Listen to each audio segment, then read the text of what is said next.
Okay, सो देख लेते हैं। लाइट में हमने प्रीवियस लेक्चर में क्या डिस्कस किया हुआ था, लेक्चर 4 में। देखिए हमने इमेज फॉर्मेशन सीखा हुआ था। तो इमेज फॉर्मेशन हमें थोड़ा-सा केयरफुल रहना है। 2 मिरर्स हैं हमारे पे, कनकेव और कॉन्वेक्स। तो दोनों पे इमेज फॉर्मेशन कैसा है वो मैं आपको इन शॉर्ट पूरा डिटेल में समझा देता हूँ। तो लाइक हमें पता है कि ऑलरेडी 6 केसेस हैं कॉनकेव के एंड 2 केसेस हैं कॉन्वेक्स के। सो ये टोटल 8 केसेस हैं जो पूरा क्लियरेंस बताते हैं। अब इनको मैं आपको शॉर्ट में एक्सप्लेन करता हूँ सारी चीज़ों को, ठीक है? शॉर्ट में एक्सप्लेन करता हूँ कि कैसे हमें याद रखना है। देखिए, सबसे पहले मैं बनाता हूँ कॉनकेव मिरर को।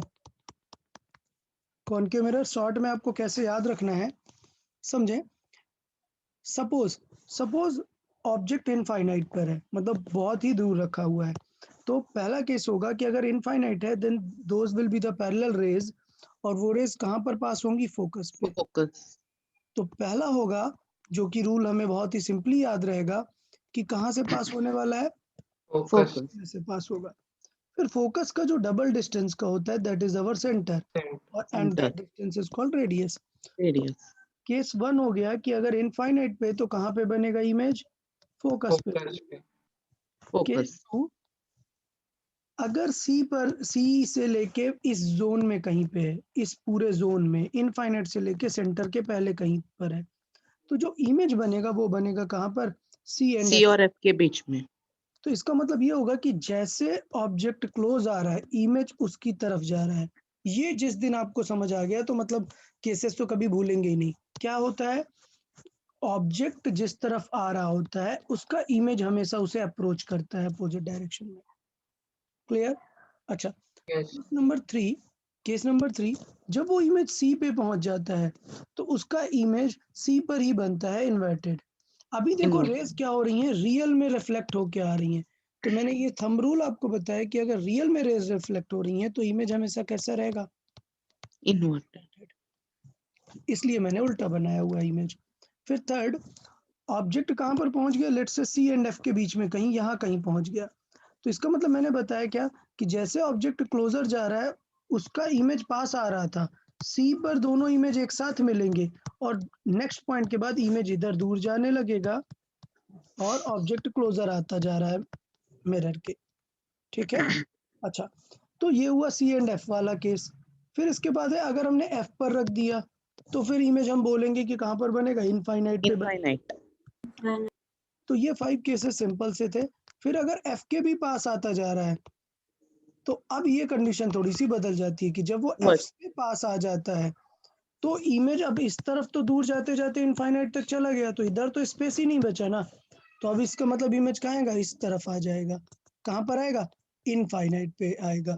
तो जैसे ही एफ से हम इधर स्लिप करना स्टार्ट करेंगे, इमेज तुरंत पास आने लगेगा। मतलब इस तरफ इनफाइनाइट कभी नहीं बोलेंगे। इस तरफ हमेशा आंसर क्या होगा? एक नोन डिस्टेंस होगी।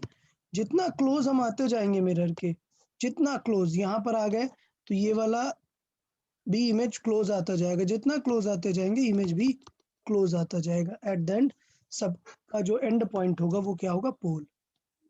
पता है? समझ आया या नहीं कॉनकेव? हाँ हाँ सर। सर।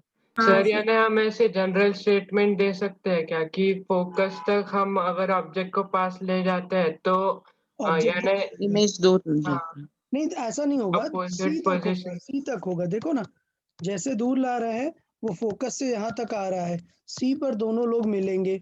अब ये इस तरफ आ रहा है और ये इधर जाने लग जाएगा, हाँ ठीक है? सर सी के यानी पास ऐसा होगा। जैसे हमने अगर इनफाइनाइट पे ऑब्जेक्ट रखा था तो फोकस पे इमेज बन रही थी और हाँ, हमने फोकस पे रखा तो इनफाइनाइट पे, तो हाँ ऐसे वैसे इनफाइनाइट। उल्टा अपोजिट उल्टा करेंगे। सिचुएशन जैसे कुछ होता है क्या? हाँ, रिवर्सिबिलिटी ऑफ लाइट होता है ना। हमने वहां पे सिखाया ना कि अगर यहाँ से पैरेलल रेज पास होके फोकस से गई, तो अगर आपने फोकस से पास कराया तो पैरेलल हो जाएंगी। हाँ हम्म। ठीक है। फिर इसके बाद ये वाला केस भी बेटर याद रखना है क्या कि फोकस से लेके पोल तक के लिए वो कहाँ से, यहाँ एक इनफाइनाइट से लेके पोल तक आता है। अच्छा, व्हाट अबाउट स्पीड? अभी फील क्या आ रहा है? स्पीड के बारे में क्या फील आ रहा है? इमेज का स्लो है।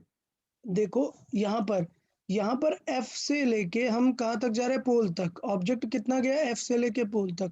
बताओ इमेज कहाँ से कहाँ तक आ गया? बहुत दूर से लेके पोल तक आ गया। तो कौन फास्ट है? इमेज। इमेज फास्ट है। क्लियर? हाँ, डन। अच्छा, सी टू एफ में देखो, सी टू एफ में ऑब्जेक्ट ट्रेवल कर रहा है सिर्फ सी टू एफ तक और इमेज कहाँ जा रहा है, सॉरी सी से लेके इनफाइनाइट तक। तो अभी भी कौन फास्ट है, इमेज फास्ट है। इमेज फिर अगर मैं ऑब्जेक्ट को इनफाइनाइट से सी तक लाऊं तो इमेज सिर्फ ट्रेवल कर रहा है एफ से सी तक, तो इस बार इमेज क्या है, स्लो है। समझ आया? हाँ सर। तो एट द एंड अगर मैं फील करूं तो इनडायरेक्टली ये सब लोग मैग्निफिकेशन से रिलेटेड है। किससे रिलेटेड है, मैग्निफिकेशन से। तो जितना मैग्निफिकेशन उसके अकॉर्डिंग उसको स्पीड मिलेगा। तो वो अभी हम देख लेंगे क्या फॉर्मूला है, अभी लिख लेंगे लेक्चर के स्टार्टिंग में। और नेक्स्ट पॉइंट अगर देखें, जैसे मैंने बताया कॉनकेव के बारे में, कॉन्वेक्स के तो सारे केसेस हो गए, कॉनकेव में तो केसेस की कोई टेंशन ही नहीं है, स्ट्रेट है। क्या लाइट देखो जा तो नहीं पाएगी उस तरफ, मतलब अगर मैं यहाँ से लाइट पास कराऊँ तो उस तरफ नहीं जाएगी, रिफ्लेक्ट होने वाली है। तो रिफ्लेक्ट होके पॉइंट ये बोला जाता है कि जब ये इधर से लाइट रिफ्लेक्ट होगी तो it will feel like it is coming from a point this. So this is called focus and this is not real. As you can see the rays will never intersect in real. तो ये virtual type का focus बन जाता है। तो इसका मतलब object को आप कहीं पे भी रखो, ऑब्जेक्ट को आप कहीं पे भी रखो तो रे पास होगी, तो एक रे तो पास होगी कहाँ से, एफ से ही, ठीक है, इस तरीके से पास होगी। तो ये वर्चुअल वाली फील तो देगा एफ पे, बट एक रे होती है जो सेंटर से जाएगी और सेंटर वाली क्या होती है, अनडेविएटेड होती है। तो इफ आई पास अ रे through the centre that will go undeviated, okay, मतलब अगर ऐसे गई है तो ऐसे ही रिटर्न आएगी, ये अनडेविएटेड। इसका मतलब इसका जो इमेज बनेगा वो हमेशा एफ से पहले ही कहीं ना कहीं कट कर देगा ना। तो मतलब इसमें तो कोई केसेस होंगे ही नहीं, कोई टेंशन वाली बात ही नहीं है। इनफाइनाइट पे तो एफ पे बनेगा और नेक्स्ट केस है सीधा कहीं पर भी हो, एफ और पोल के बीच में ही बनेगा, वो भी क्या, वर्चुअल, कहीं पर भी हो। डन? यस ऐसा सर। बनेगा, वर्चुअल बनेगा, यहाँ कहीं पर वर्चुअल बनेगा। तो बताओ इमेज की स्पीड हमेशा स्लो रहेगी या फास्ट, स्लो। ऑलवेज स्लो, क्योंकि इतने पूरे कवर के लिए इमेज सिर्फ इतनी ही डिस्टेंस कवर करने वाला है। ओके, अच्छा, हाँ सर। एक चीज ये हुआ, एक हुआ अगर लेट से रियल का ऑब्जेक्ट नहीं है, ऑब्जेक्ट एक वर्चुअल है, बताओ वर्चुअल ऑब्जेक्ट कैसे हम प्रेडिक्ट करते हैं, रेज कैसे होंगी अगर वर्चुअल ऑब्जेक्ट आना है यहाँ पर, डाइवर्जेंट। कन्वर्जेंट टाइप पे, मतलब रेज ऐसे नहीं जाएंगी, अब रेज कुछ ऐसे आ रही होंगी। सो लेट से रेज ऐसे आ रही हैं इस टाइप में, तो इस टाइप में रेज आ रही हैं तो फील आएगा that the rays are coming from a point like this, तो this will act as a virtual object. तो बड़ी सिंपल सी बात है, इसका मतलब रेज इससे कोइंसाइड होके ऐसे ऐसे आ जाएंगी ना ये सारी रेज, तो यहाँ पर कैसा इमेज बनेगा, रियल। तो जब रियल ऑब्जेक्ट था तो इमेज कैसा था, वर्चुअल। वर्चुअल, और अगर वर्चुअल ऑब्जेक्ट है तो इमेज कैसा होगा, रियल। रियल। Real. मतलब इस पे बस एक ही केस होता है, उल्टा करता है ये जो भी हो। तो मुझे लगता है यहाँ तक चीज़ें आपको क्लियर हैं। उसके बाद फिर हमने क्या की थी यार, फॉर्मूला सॉल्विंग की हुई थी, मिरर्स फार्मूला। मिरर फार्मूला मैंने बताया हुआ था, याद रखना है हमें इसको। फिर इस फार्मूले के बाद मैंने साइन कन्वेंशन भी आपको बताया था कि मिरर का साइन कन्वेंशन बताना है। फिर मैंने तो सिंपल लॉजिक आपको बता दिया था कि आप लेफ्ट राइट के अकॉर्डिंग मान लो जैसे हम मैथ में मानते हैं। बट अगर आप स्टैंडर्ड बुक में देखें तो कंफ्यूज मत हो, आप ये नहीं कह रहे सर ने तो ये बताया ही नहीं है, बहुत ही सिंपल है। बुक्स में क्या दिया होता है, in the direction of light rays positive is considered. मतलब सोचो ऑब्जेक्ट रखा है यहाँ पर, तो रेज किस तरफ जाएंगी, इस लेफ्ट तरफ। To right. हाँ, तो इसका मतलब ये है कि as per this pattern, as per this pattern the direction of light rays will become positive, so this will become positive and this will become negative. This is the saying of what, books. So pattern समझ आया क्या, मैंने कुछ गलत बताया क्या, नहीं। नहीं, बस मैंने ये लाइन नहीं बताई, क्यों इतना बर्डन डाले हैं, मतलब समझ रहे हो ना, माइंड पे और प्रेशर आएगा कि अच्छा एक और नई चीज याद करनी है, ये तो हमें पता ही होता है। बट कोई बात नहीं, कुछ स्टूडेंट सोचेंगे तो इसलिए वो ये चीज भी याद रख सकते हैं। ऐसा बिल्कुल नहीं बोले कि मैंने स्टेटमेंट नहीं बताया था, क्या स्टेटमेंट है, along the direction of light rays positive is considered. Okay, चले कोई बात नहीं, उससे कुछ प्रॉब्लम नहीं होने वाला है, ये स्टैंडर्ड है बस। ठीक, जैसे फोकल लेंथ है, अब ये मिरर है, आपको पता है ये कनकेव है, कनकेव की फोकल लेंथ कैसी होती है? नेगेटिव। नेगेटिव। तो क्यों होती है? क्योंकि ऑब्जेक्ट हमने इस तरफ रख दिया, लाइट रेज ऐसे आएंगी, तो इसका मतलब इसकी जो रेडियस होगी वो अपोजिट डायरेक्शन में कंसिडर होगी ना, इसलिए हाँ नेगेटिव होती है स्टैंडर्ड। तो ये लिखने की जरूरत है या आप लोग अंडरस्टूड है? हाँ ये सर। Okay understood.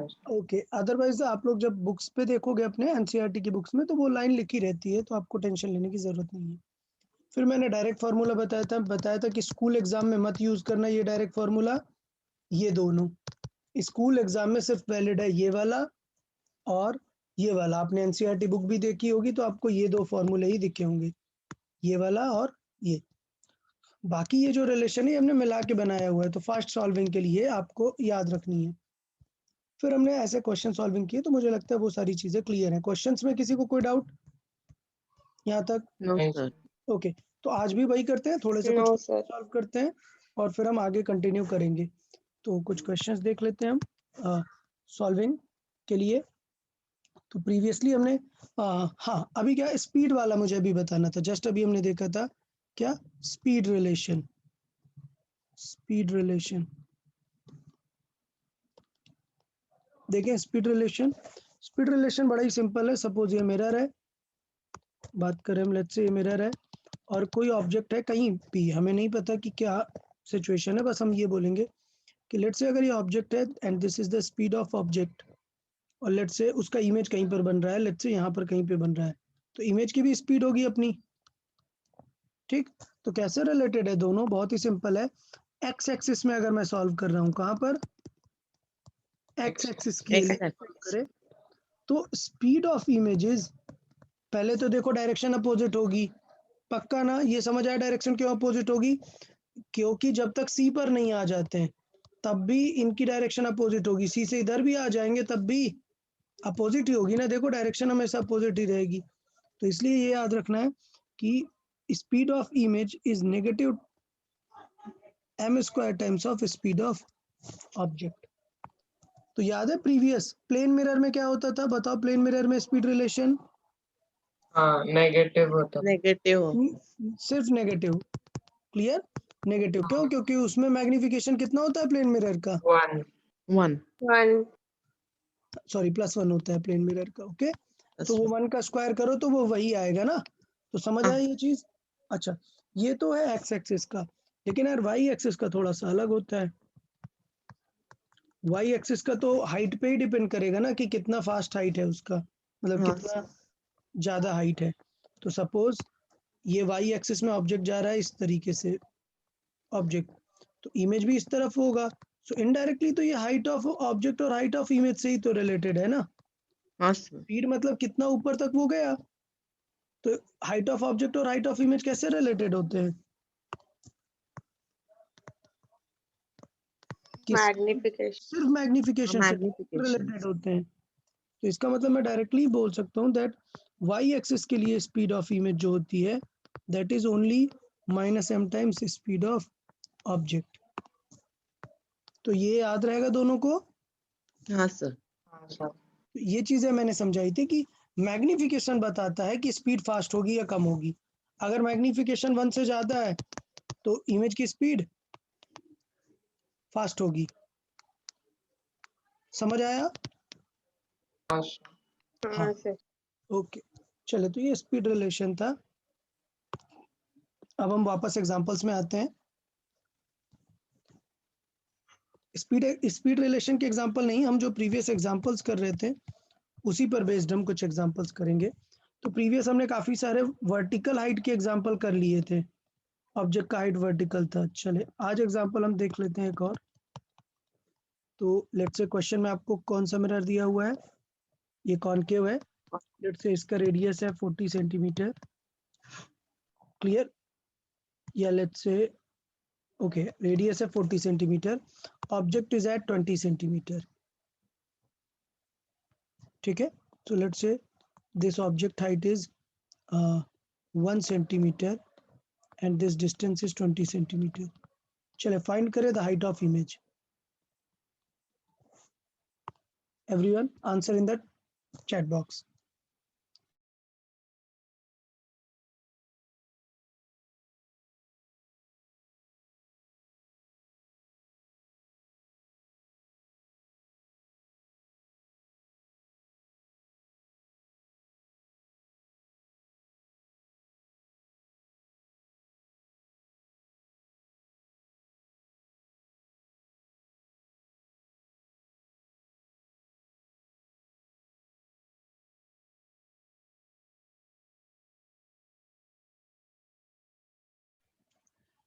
सॉल्विंग के साथ मुझे एक और डाउट आ रहा है, आप लोग देखें, आप लोग को यह समझ में आया या नहीं। हमें पता है रेडियस कितनी है, 40 सेंटीमीटर है, तो फोकल लेंथ कितनी होगी, 20. 20. फोकल लेंथ है 20। तो इसका मतलब ये ऑब्जेक्ट कहाँ पर रखा हुआ है, फोकस पे रखा हुआ है, हाँ, तो क्या इमेज इसका कहाँ पर बनेगा,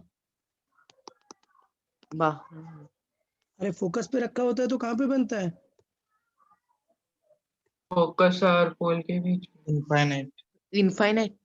ऑब्जेक्ट तो मिरर की दूसरी साइड पे at C. Object is at focus, not at C, it is at focus. तो इमेज कहाँ पर बनता है, फोकस पे है अगर ऑब्जेक्ट तो, मिरर की दूसरी साइड में। अरे नहीं, वो फोकस और पोल के बीच में होता है। अच्छा ये याद है, ये बताओ फोकस पे होगा तो कहाँ पर बनेगा, अगर इनफाइनाइट है तो कहाँ से जाएगा, फोकस पे जाएगा, Focus. और अगर फोकस पे है तो कहाँ पे बनेगा, Infinite. इनफाइनाइट पे। बट ये किसके लिए होता है, Concave. कॉनकेव के लिए होता है। कॉन्वेक्स के लिए तो सारे केसेस का आंसर क्या होता है, between बिटवीन on focus या between focus and pole. तो image will be eight infinite. अगर मैं लिखूं तो मैं इस चीज को रॉन्ग लिखूंगा, this is wrong, it is for concave. Clear, ये चीज किसके लिए करेक्ट है, Concave. कॉनकेव के लिए, ये रॉन्ग है, ठीक। और कॉन्वेक्स अगर हम बात करें, और कॉन्वेक्स तो क्या सिचुएशन होगी, बिटवीन पोल एंड फोकस।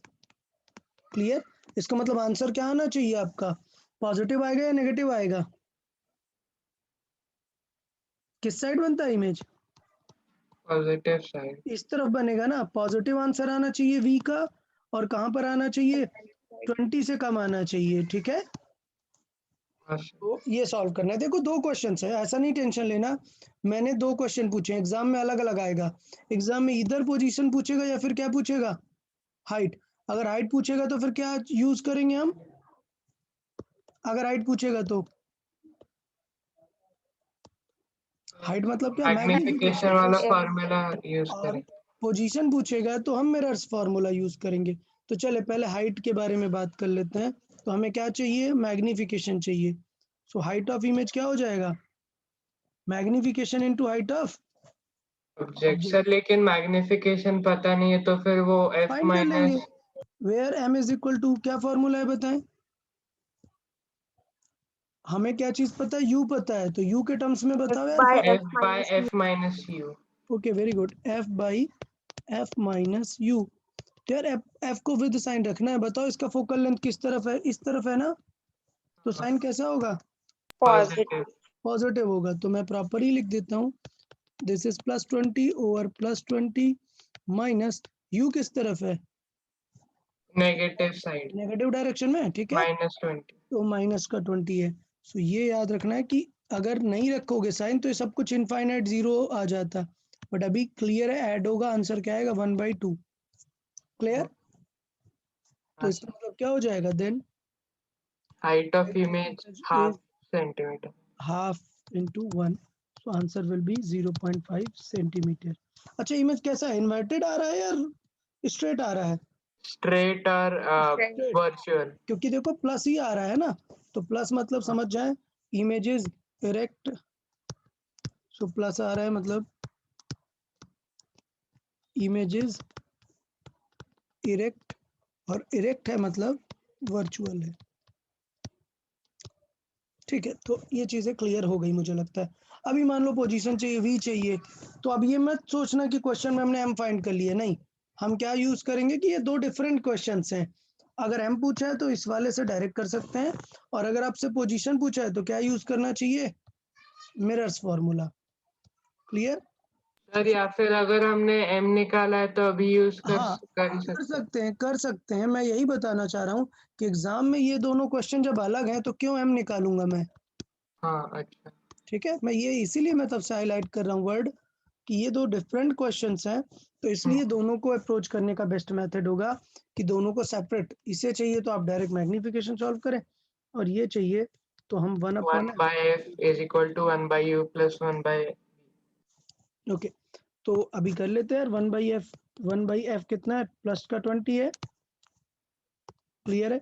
सो ये 1/+20 है इज इक्वल टू v हमें फाइंड करना है, जो फाइंड करना है उसका साइन नहीं रखेंगे कि आप बोल दो नहीं सर प्लस आएगा, चेक करेंगे बाद में। और u का साइन कितना है, माइनस का -20.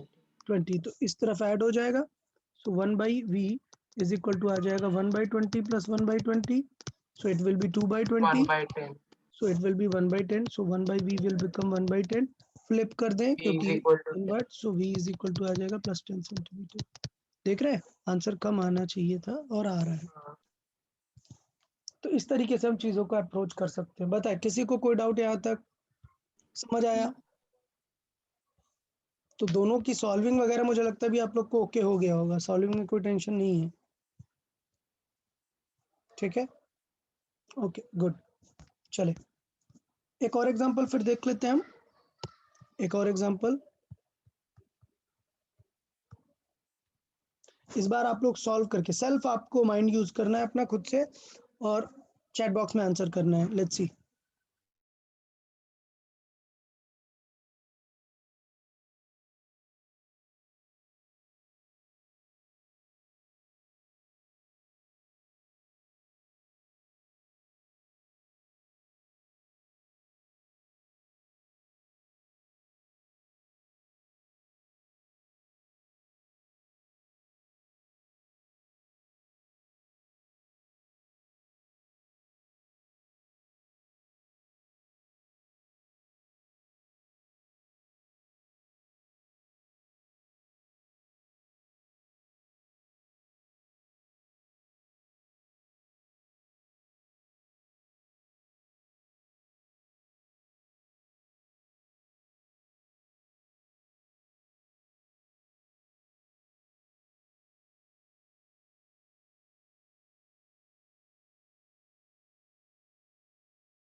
ओके, हर्ष नॉट करेक्ट,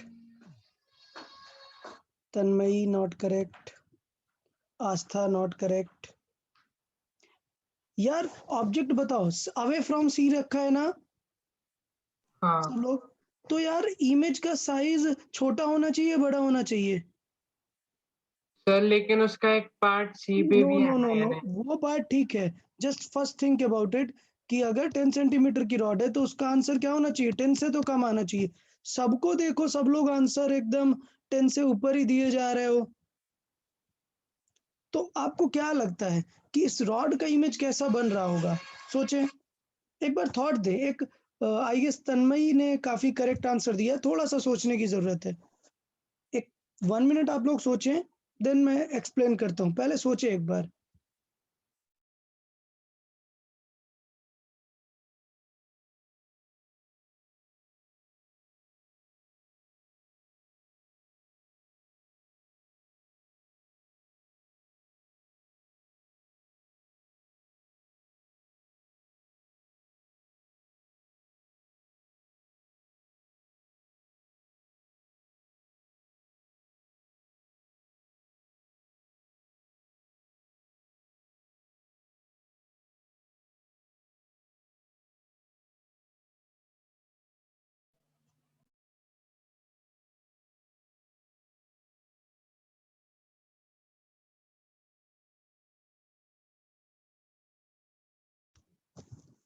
अच्छा चलो ठीक है।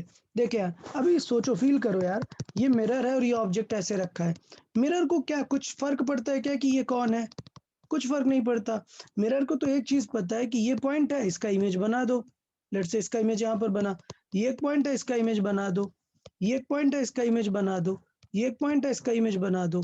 तो इसका मतलब अगर मैं इस रॉड के स्टार्ट और एंड को टारगेट कर लूं, तो क्या मुझे पता नहीं चल जाएगा कि इसका इमेज का लेंथ कितना होगा? एम आई क्लियर और नॉट? हाँ, सबको समझ आया? इसका मतलब कभी भी हॉरिजॉन्टल ऑब्जेक्ट है तो क्या करना होता है? स्टार्ट और एंड का इमेज बना दो, वो लेंथ पता चल जाएगी आपको। क्लियर आइडिया सबको? हाँ, लेट्स से इसके स्टार्ट को बोल देता हूं मैं ए, और एंड को बोल देता हूं बी। और मैं यहाँ पर लिख देता हूँ, ये चीज आपको फील करा देता हूँ कि इमेज का लेंथ कैसा बनाएंगे। लेट्स से ये एक ऑब्जेक्ट है ए बी, ठीक? तो ए का इमेज है, लेट्स से ये है ए डैश, और लेट्स से बी का इमेज आया यहाँ पर बी डैश, तो यही क्या हो जाएगी? इमेज। समझ सर आया? यानी हम दोनों के जो यानी कोऑर्डिनेट्स होंगे वो अलग अलग फाइंड करेंगे और फिर एग्जैक्टली, दोनों में। दोनों का लेंथ हो जाएगा। तो हम सॉल्व करते हैं, चले। Image of point A, image of point A. बताओ कहाँ पर बनेगा पॉइंट ए का? सॉल्व करने की जरूरत है क्या? एट सी। नहीं, एट कॉनकेव सी ही ही है, बनेगा। कॉनकेव है, तो कॉनकेव है, इसका मतलब क्या होगा? एट सेंटर ही बनेगा। क्लियर? तो पहला सॉल्व करने की जरूरत नहीं पड़ी। चलो बी को सॉल्व करते हैं। Image of point B, B का देखते हैं। तो बी के लिए यू कितना है? -50 -50 सेंटीमीटर। एफ कितना है भाई? एफ तो माइनस का 20 20 सेंटीमीटर। क्लियर? तो अब सॉल्व कर देते हैं यार, चलो। 1/f is equal to 1/v plus 1/u। So 1/ minus का 20, 1/v हमें फाइंड करना है, प्लस 1/u कितना है? माइनस का 50। अभी देखो सॉल्व कर देते हैं, तो 1/v इस तरफ रहेगा और 50 को उस तरफ लेके जाते हैं इक्वल के। तो ये 20 तो ऐसे ही रहेगा, 50 कैसा हो जाएगा? प्लस का हो जाएगा। तो अभी एलसीएम ले लेते हैं। इनका एलसीएम क्या आ जाएगा? 100 आ जाएगा। सो ये होगा -5 और ये होगा +2। क्लियर सबको? सो v की 1/v की वैल्यू कैसी आने लग गई? माइनस का 3/100। सो v की वैल्यू कितनी आ गई? माइनस का 100/3। ठीक है? सो इसका मतलब क्या हुआ? माइनस का 100/3 का मतलब क्या हुआ? It is 33.33। 33। ये हुआ इमेज ऑफ बी। तो यार अब फील करो यार, बस कुछ बचा ही नहीं, बस ड्रॉ करना था। सो आई गेस किसी ने तो सॉल्व किया हुआ था। किसने 33 पॉइंट समथिंग आंसर किया था? किसी ने? मैंने 23। या ओके। तो अभी प्रॉब्लम क्या हुआ? आपने क्या चीज नहीं ध्यान दी कि ये अगर रॉड है ए, तो इसके इमेजेस कैसे बनने वाले हैं? तो इसके इमेज ऐसे बन रहे हैं, ए पॉइंट का यहीं पे बन रहा है, क्या बन रहा है? ए डैश। और जो बी पॉइंट है वो बन रहा है 33 समथिंग, मतलब यहाँ बीच में कहीं पे आएगा ना, और थोड़ा सा ज्यादा आएगा एक्चुअली। ऐसा कुछ समझ आया? तो देखो इमेज उल्टा बन रहा है या नहीं? सर दिख रहा वो यानी एक्सिस के अलग भी नीचे ही बनेगा ना? हाँ, एक्सिस के अलॉन्ग नीचे ही बनेगा। अगर ये ऊपर है तो एक्सिस के अलॉन्ग ये नीचे बनेगा और ये हाइट बदल जाएगी एक्चुअली, ये हाइट भी बदल जाएगी ना, ये वाली हाइट बदल जाएगी, बट मैं अभी सॉल्व नहीं करवा रहा हूँ, एक बार में हम एक चीज ही आपको बोल रहे हैं, बट ये हाइट भी बदल जाएगी।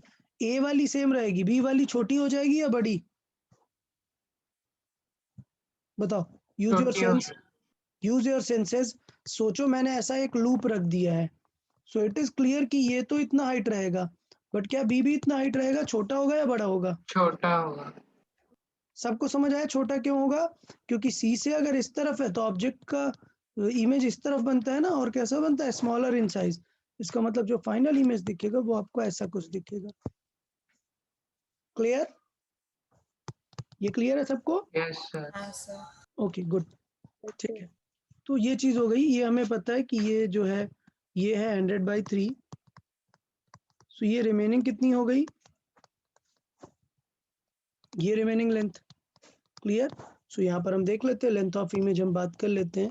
सो लेंथ ऑफ इमेज वो कितनी हो जाएगी? वो हो जाएगी 40 माइनस ये कितना है? 100/3। क्लियर? सो कितना आ जाएगा? 20/3। क्लियर? अगर सॉल्व करना चाहे तो हम लिख सकते हैं 6.66 सेंटीमीटर टाइप की। बताए किसी को कोई डाउट इसमें यहाँ तक? No sir. Okay good. तो नई चीज समझ में आई है, अगर हॉरिजॉन्टल में ऐसे रखा हुआ है तो हम मैग्निफिकेशन हमें पूरा निकालना पड़ेगा और सॉल्व करना पड़ेगा प्रॉपर। चलिए नेक्स्ट एग्जांपल एक देख लेते हैं। इसमें पक्का किसी को कोई डाउट तो नहीं है ना? सॉल्विंग यूज कर पा रहे हैं आप? नाइस।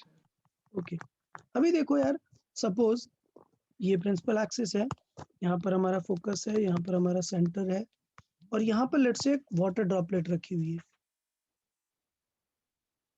ठीक, ड्रॉप एक है, और लेट्स से ये ड्रॉप की थिकनेस कितनी है? इसकी थिकनेस है 2 mm। ठीक, और ये कहाँ पर रखी हुई है? लेट्स से रखी हुई है 60 सेंटीमीटर पे। ओके, और इसकी रेडियस है 40 सेंटीमीटर। अब बताओ, अब ये क्वेश्चन काफी अच्छा हो गया, आप लोग आइडिया बताएं कैसे सॉल्व करेंगे। अगर मैंने पूछा हुआ है find the size of image of water droplet,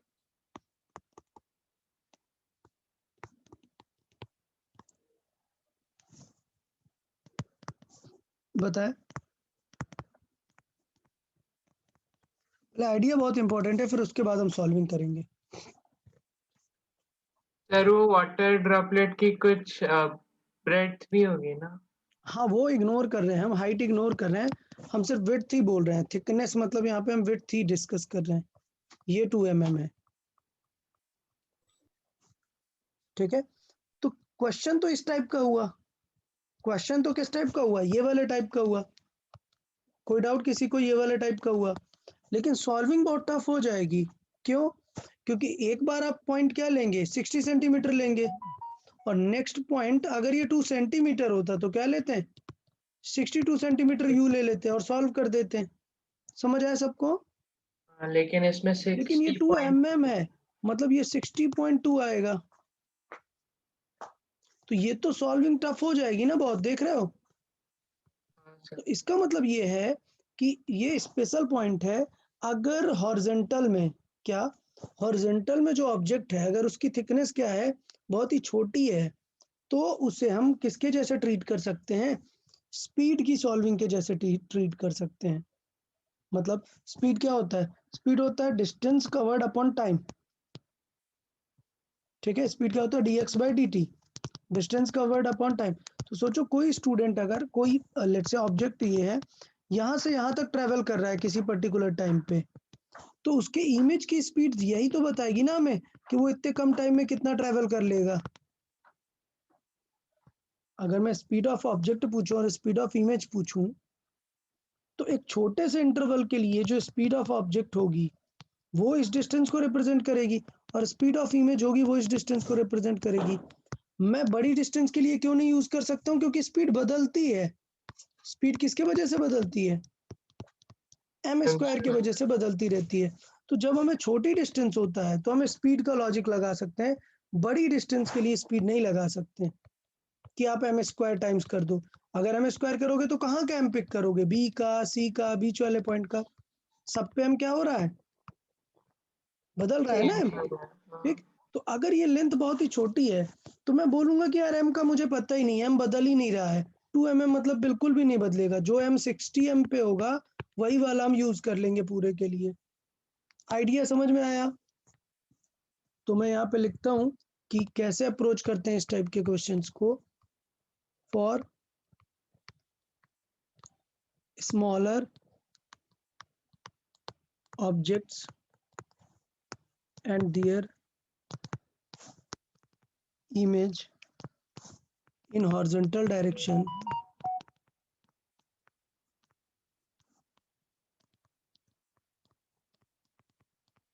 horizontal direction के लिए हम लॉजिक करते हैं स्पीड का।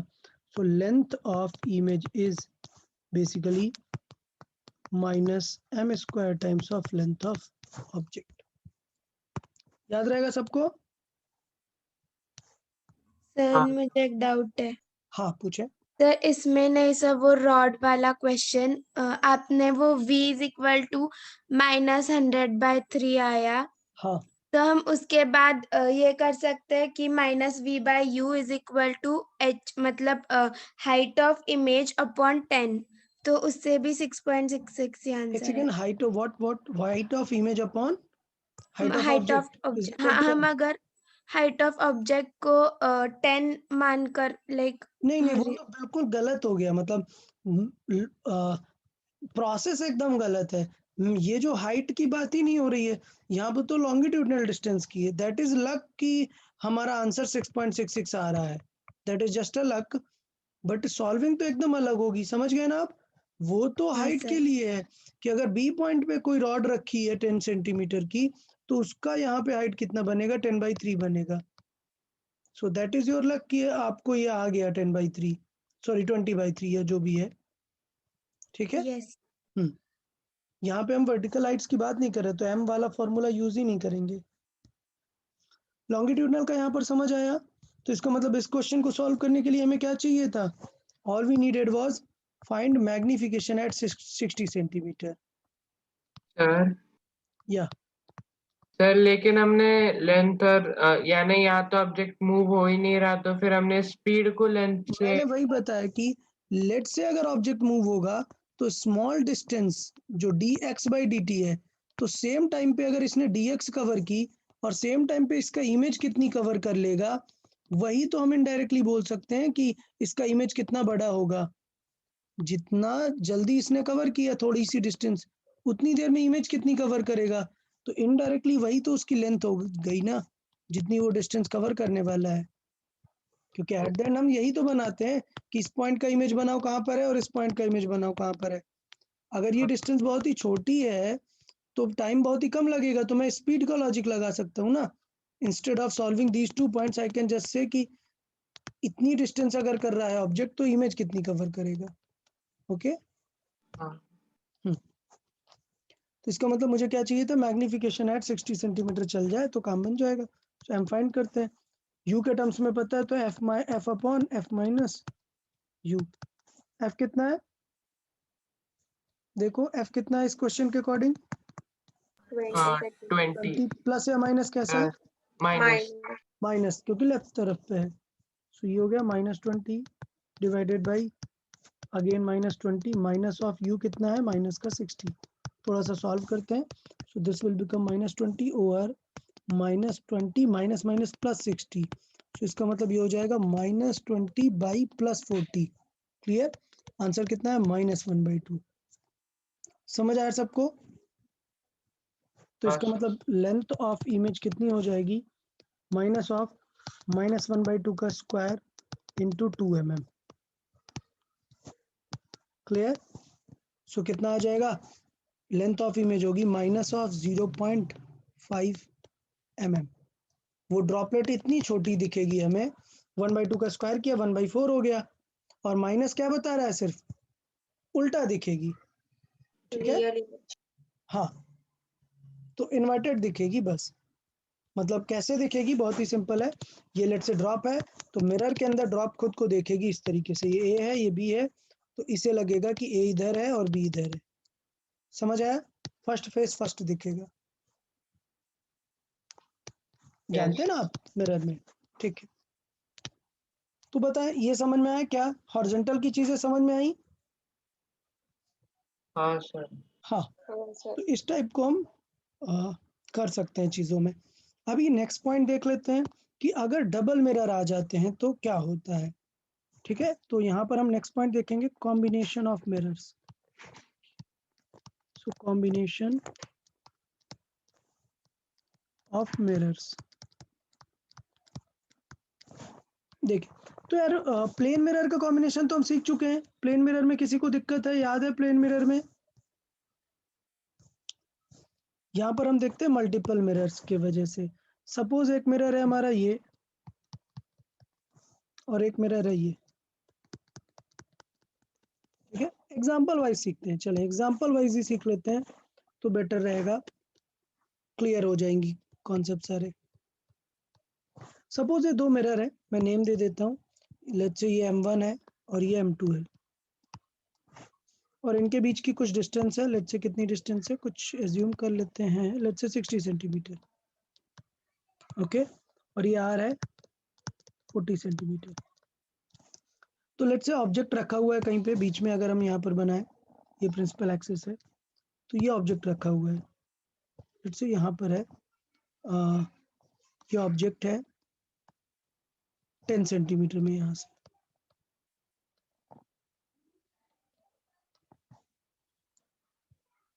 चले, अब बताएं कि इमेज अगर हमें बनाना है तो होता ये है, देखो क्या होगा, रेज पहले जाएंगी इधर M1 के पास या M2 के पास, बताओ पहले किसके पास जाएंगे, M1 या M2? M1। अच्छा, हमें ऐसा लगता है कि M1 के पास जाएंगे, ऐसा कुछ रेस्ट्रिक्शन नहीं है, rays will be from all over, ठीक है। तो इसका मतलब ये है कि मल्टीपल इमेजेस मिलेंगे हमें। नंबर ऑफ इमेजेस कितने हैं? इनफाइनाइट, मिलते ही रहेंगे। तो क्वेश्चन में स्पेसिफाई करेगा कि किस टाइप का इमेज आपसे पूछना चाहता है वो। समझ आया? हाँ क्वेश्चन में स्पेसिफाई करेगा, तो लेट्स से क्वेश्चन में स्पेसिफाई करता है, find the final image, find the final image number 1 if first reflection is at M1 then M2। मतलब अब इस बार क्वेश्चन के अकॉर्डिंग पहला इमेज कहाँ बनाना है? M1 पे। M1 पे। और दूसरे क्वेश्चन में मैं पूछ रहा हूँ, if first image is in M2 then M1। तो मैंने दो वर्ड यूज किए, एक बार रिफ्लेक्शन यूज किया और एक बार इमेज, दोनों ही सेम है, चाहे वो रिफ्लेक्शन बोल दे या इमेज बोल दे, उसके अकॉर्डिंग हमें अप्रोच करना है। तो क्वेश्चन समझ आया? पहला इमेज इस बार कहाँ पर बनाना है? हमें M1 में बनाना है। तो लॉजिक क्या है? लॉजिक क्या है? To solve the combination of mirror, what is the sole logic? तो मैं लॉजिक आपको लिख देता हूँ। लॉजिक क्या है कि कभी भी जब हमें मल्टीपल इमेजेस बनाने हैं तो सोल लॉजिक सिर्फ ये है, क्या? That image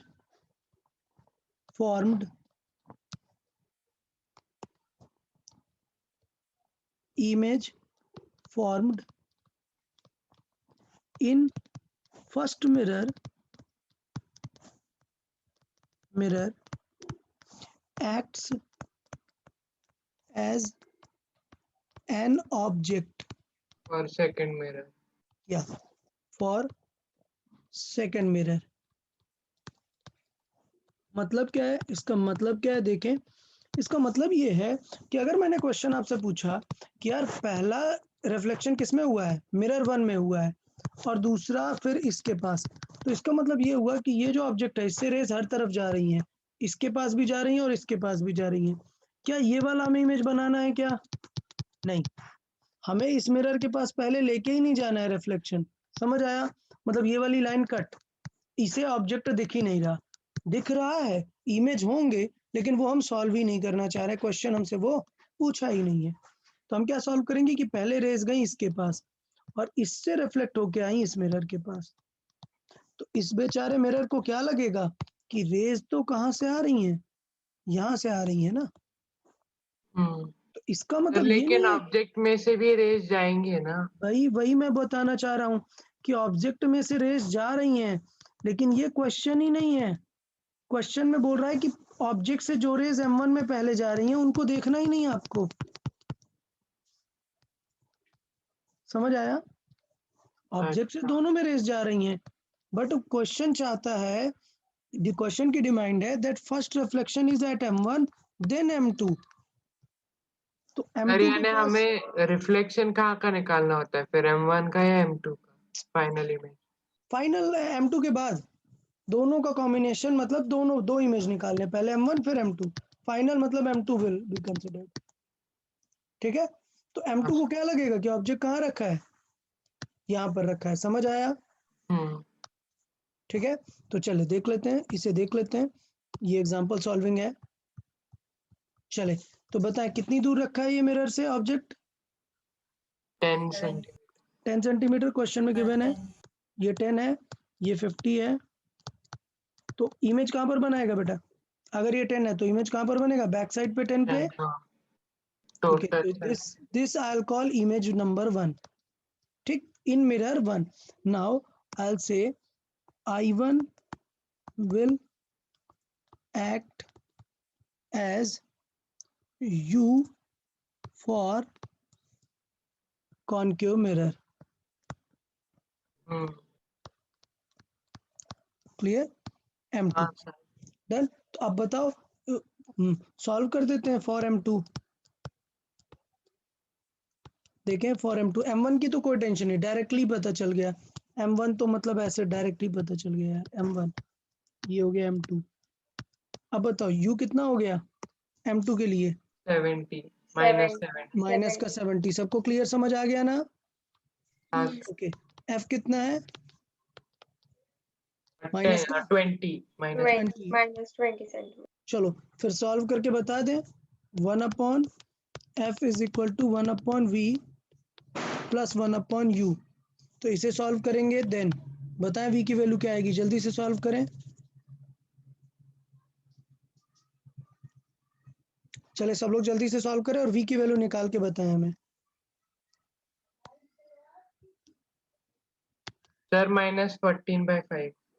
-14/5। चले सॉल्व कर लेते हैं। -1/20 इज इक्वल टू 1/v, और ये क्या रहेगा 1/ नेगेटिव का आ जाएगा 70। सो ये इस तरफ प्लस आ जाएगा, प्लस 1/70। ठीक है, एलसीएम क्या आएगा इनका 140। सो 2 एंड माइनस का 7। सो कितना आ जाएगा -5/140। क्लियर सबको? सो क्या आएगा v की वैल्यू -140/5। अभी देखिए कट हो रहा है। Sir clear? वो 50 आएगा ना ऊपर? 50 क्यों? एलसीएम ले यानी रहे हैं ना। -20 + 70 -50 सर वो बाय 1400 होगा। हाँ सर वो 1400 होगा। या ओके ओके,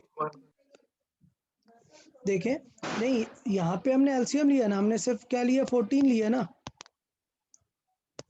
हाँ तो सर 140 लिया तो ये 2 आया और ये 7 आएगा, तो मतलब -5 ये आएगा ना। सो फाइनल आंसर क्या दिखेगा आपको? -140/5। कोई डाउट क्या है इसमें? ओके, डिवाइड करें इसको, कितना होगा 2 8 -28 -28। तो इसका मतलब क्या हुआ, माइनस मतलब किस तरफ? इस तरफ। तो सेकंड इमेज जो बनेगा, मिरर जो है कहाँ पर कोइंसाइड करा देगा इसके बाद? यहाँ पर। फोकस इसका कहीं पे होगा, फोकस कहाँ पे होगा 20 पे है, हमें फोकस से कोई मतलब नहीं है। तो ये लाइन है, यहाँ कहीं पे फोकस, यहाँ कहीं पे सेंटर, ये सारी चीजें होंगी।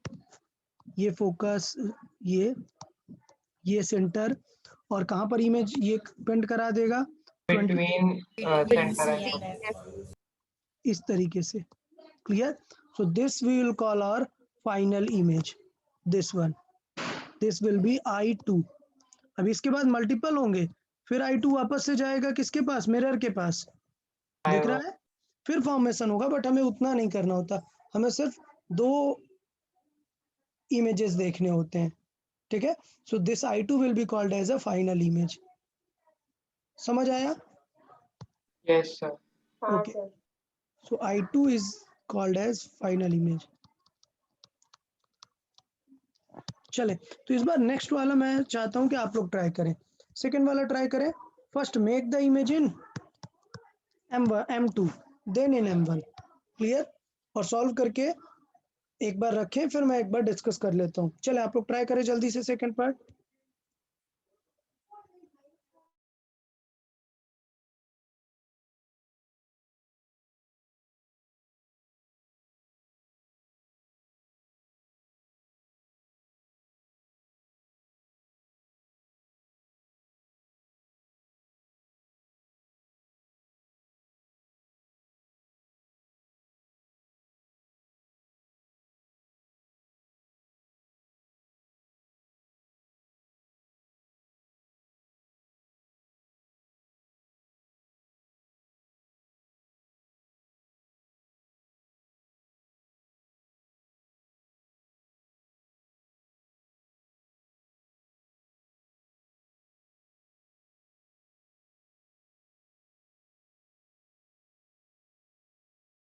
सर हम जो डिस्टेंस आ रहा है उसे अप्रोक्सीमेट कर सकते हैं? हाँ अप्रोक्सीमेट कर दें, मतलब वैसा कुछ नहीं है, वो तो आपको ऑप्शंस में समझ में आ जाएगा कि रेशियो में चाहिए या अप्रोक्सीमेट चाहिए। Okay sir.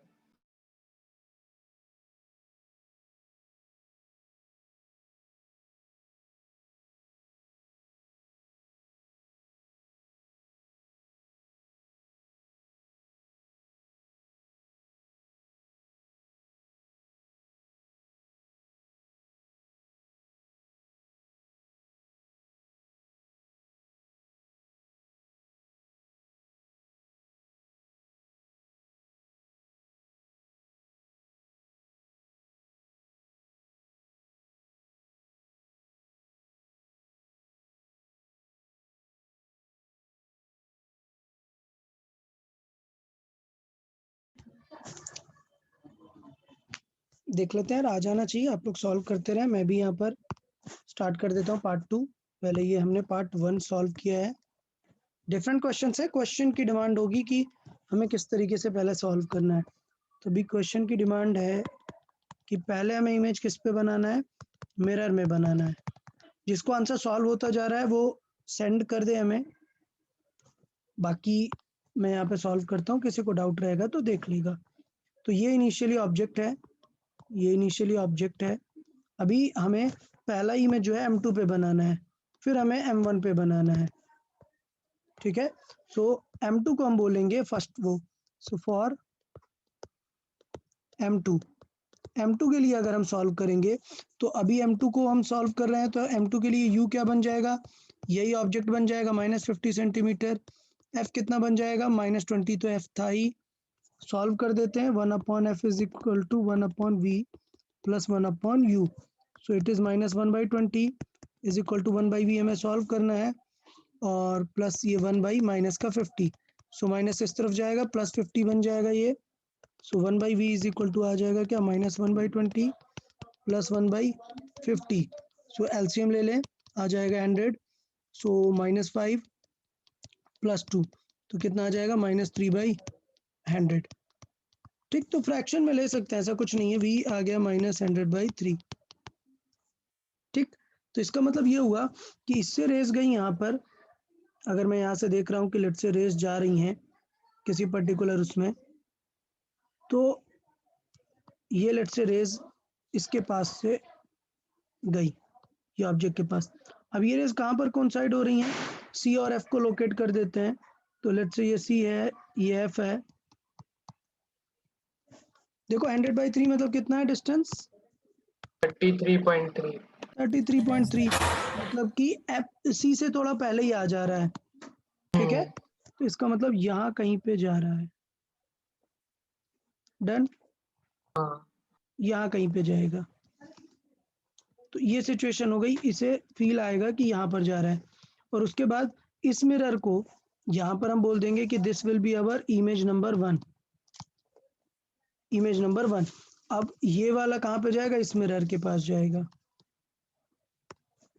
इस मिरर के पास जाएगा, और इस मिरर के बाद वो रिफ्लेक्ट हो जाएगा इस तरीके से।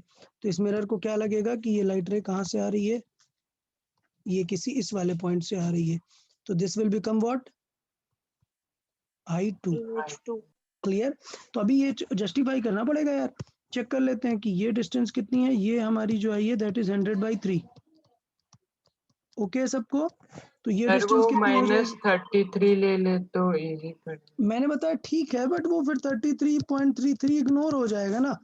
तो if you want to do any approximation, do it at the last, okay, not at the beginning. So ये डिस्टेंस क्या हो जाएगी, 60 - 100/3। क्लियर है सबको। हाँ सो कभी भी अप्रोक्सीमेशन करो तो एट द एंड करो, अदरवाइज 2-3 बार अप्रोक्सीमेट वैल्यू करके फिर फाइनल आंसर चेंज आ जाएगा ना। तो ये कितना हो जाएगा, सॉल्व करें तो this will become 80/3। Clear. So the final it will be this side 80/3 distance. Clear, समझ आया सबको। So final image, so final image I'll say what is the final image, it is final image is I2। clear। और mirror 1 से देखना है, mirror 2 से, वो option में देखेंगे। कई बार हम देख लेते हैं कि ऑप्शन में कहाँ पे हमें पूछा है। सो लेट्स से मिरर 1 से पूछा हुआ है, so final image I2 from M2 और M1, let's say from M1 पूछा हुआ है, so it will be 80/3 centimetre. Okay, तो ये सिचुएशन हो जाएगी। सो काफी लोगों ने आंसर किया, that is good. 26.6 will be our answer. Okay, so 26.66 centimetre और 80/3। Very good. ठीक है, कुछ स्टूडेंट्स ने आंसर किया हुआ है टोटल M2 से, तो वो भी चलेगा। ऑप्शन में हमें देखना पड़ेगा कि क्या पूछा हुआ है। बताए क्या कॉम्बिनेशन ऑफ मिरर सबको समझ में आ गया, बहुत टफ है क्या वैसा कुछ? नहीं सर। नहीं, सिर्फ ये लाइन याद रखनी है कि फर्स्ट का इमेज अच्छे से बनाना है और सेकंड पे हमें चेक करना है। So I guess combination of mirror. Okay, तो यहाँ से हमारा रिफ्लेक्शन वाला पार्ट कंप्लीट हो जाता है। क्या कंप्लीट हो जाता है यार? रिफ्लेक्शन। रिफ्लेक्शन। ठीक है, तो अभी हम नेक्स्ट टॉपिक स्टार्ट करते हैं।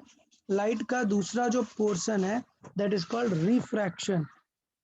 ठीक है, तो अभी जो हम स्टार्ट करेंगे it will be refraction of light. So reflection का मतलब होता है कि एक सरफेस है, लाइट वहां से अपने ही स्पेस पे जिस मीडियम से आई है उसी मीडियम पे रिटर्न हो गई, उसको क्या बोलते हैं? Reflection. Reflection. And refraction is when it enters to another medium. Okay, difference सबको Yes. क्लियर है?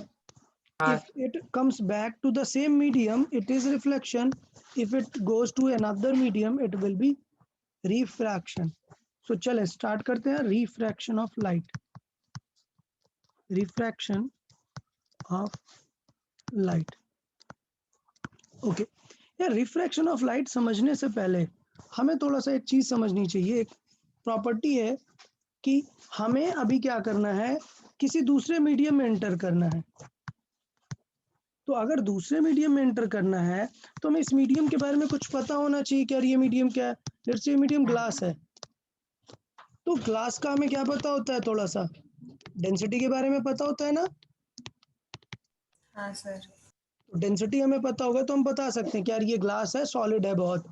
लेट्स से आगे वाटर है, ये ग्लास वाटर के ऊपर रखा हुआ है, तो वाटर की भी डेंसिटी आपको पता है, बता सकते हैं हाँ, चीजें। 1 ग्राम पर ml। हाँ, 1 ग्राम पर सेंटीमीटर क्यूब या फिर 1000 kg पर मीटर क्यूब। तो ये चीजें हो गई, डेंसिटी हम फील कर सकते हैं। बट यार लाइट जो है, लाइट वो डेंसिटी नहीं फील करती है, वो एक अलग टाइप की प्रॉपर्टी फील करती है। क्यों? क्योंकि वो एक ऑप्टिकल प्रॉपर्टी है। इसमें हमें अपने किसी ऑब्जेक्ट को थोड़े ना इंसर्ट कराना है, किसे इंसर्ट कराना है? लाइट को। तो इसका मतलब डेंसिटी नहीं काम में आएगी, कोई नई ऑप्टिकल प्रॉपर्टी काम में आएगी। तो before going to this section की लाइट कैसे जाएगी, हमें पहले क्या स्टडी कर लेनी चाहिए? वो ऑप्टिकल प्रॉपर्टी स्टडी कर लेनी चाहिए। तो कॉन्सेप्ट समझ में आया कि before entering any medium the entering of light, हमें उसकी एक प्रॉपर्टी को डिस्कस कर लेना चाहिए, which is sort of density, not exactly density, will not say the density, it is but feeling density की है, जो जितना ज्यादा डेंस वैसे ही वो एक ऑप्टिकल प्रॉपर्टी रखेगा। अब मैं ऑप्टिकल टर्म क्यों यूज कर रहा हूँ, क्योंकि डेंसिटी आयरन के लिए भी डिफाइन है और ग्लास के लिए भी डिफाइन है। क्या यहाँ पर हम आयरन के लिए डिफाइन करेंगे क्या वो क्वांटिटी? नहीं, नहीं, क्योंकि आयरन में लाइट दिखेगी नहीं हमें। तो ये जो डिफाइन होगा ये हम किसके लिए डिफाइन करेंगे? ट्रांसपेरेंट मीडियम के लिए। Okay yes sir. हाँ, चले तो स्टार्ट करते हैं कि वो क्वांटिटी जो हमें रियल में डेंसिटी जैसे फील देती है, ऑप्टिकल मीडियम में उस क्वांटिटी को हम बोलते हैं रिफ्रैक्टिव इंडेक्स। सो ये एकदम नया है आपके लिए और इसे आपको सीखना है। रिफ्रैक्टिव इंडेक्स, इसे दो लेटर से रिप्रेजेंट करते हैं, स्मॉल एन यूज कर सकते हैं और म्यू यूज कर सकते हैं। आप दोनों ही लेटर जानते हैं, ठीक है? आप जानते हैं इसको क्या बोलते हैं? म्यू। सबको पता है ये हाँ म्यू। म्यू, ठीक। बट हम ये यूज नहीं करेंगे, ये मैंने सिर्फ लिख दिया है कि आप कंफ्यूज मत हो जाओ कि सर कुछ तो अजीब सा लिखा है बहुत सारे बुक्स में। ये लेटर क्या है? Mu, mu. ठीक है। और हम यूज करेंगे क्या? एन। हम कौन सा लेटर यूज करेंगे रिफ्रैक्टिव इंडेक्स के लिए? एन। देखें ये क्या चीज है, ये एक डायमेंशनलेस कांस्टेंट है। सो पहले लिख लेते हैं, इट इज डायमेंशनलेस कांस्टेंट। फिर यानी डायमेंशनलेस मतलब क्या होगा? डायमेंशनलेस का मतलब ये है कि यूनिटलेस है।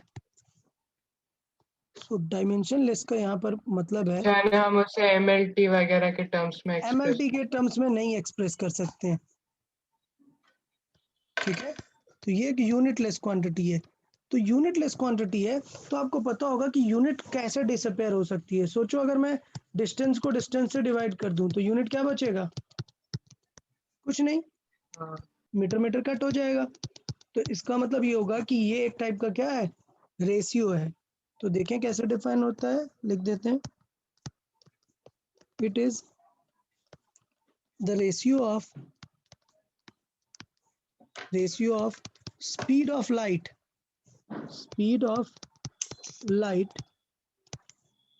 in vacuum to the speed of light in that medium. Okay, speed of light in that medium. Clear? मतलब क्या है, इस चीज को मैं वर्ड्स में प्रॉपर लिखता हूं तो रिफ्रैक्टिव इंडेक्स कैसे डिफाइन है? एन। और मैं लिखूं refractive index,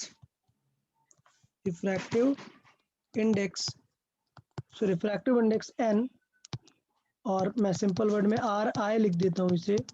are I define है कैसे? Speed of light in vacuum upon speed of light in that given medium. Speed of light in given medium.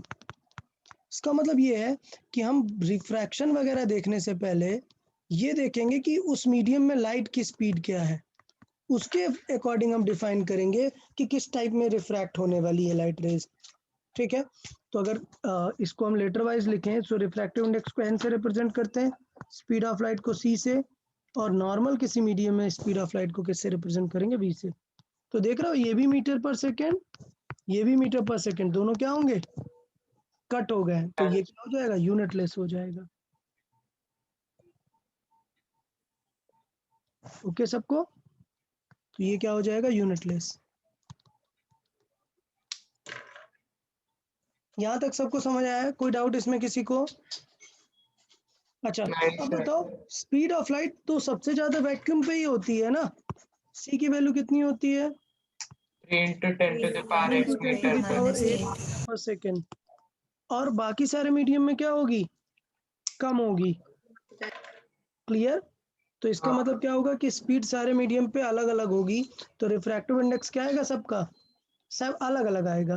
तो कुछ चीज़ों का रिफ्रैक्टिव इंडेक्स ऐसा लर्न नहीं करना, एग्जाम में हमेशा दिया होगा, बट फिर भी एक फीलिंग ले सकते हैं आप कि किस तरीके की वैल्यू होगी।